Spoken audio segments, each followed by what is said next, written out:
Fans can't get enough to epic high electrifying shows, iconic music and delightfully uninhibited characters. After more than 20 years in the music business, fans, reviewers, and other artists still look up to them.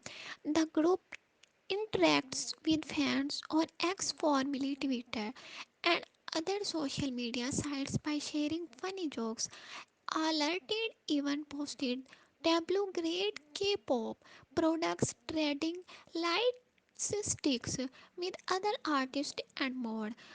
The 20th anniversary show for epikhigh will take place in Seoul of December 15, 16 and 17. It will be a special party for the pioneering trio to promote their new song Screen Time. The band is having fine sign an online live chat before their show. After Tablo told his wholesaler about this problem, he found that they had set up a global website where people from other countries could learn more.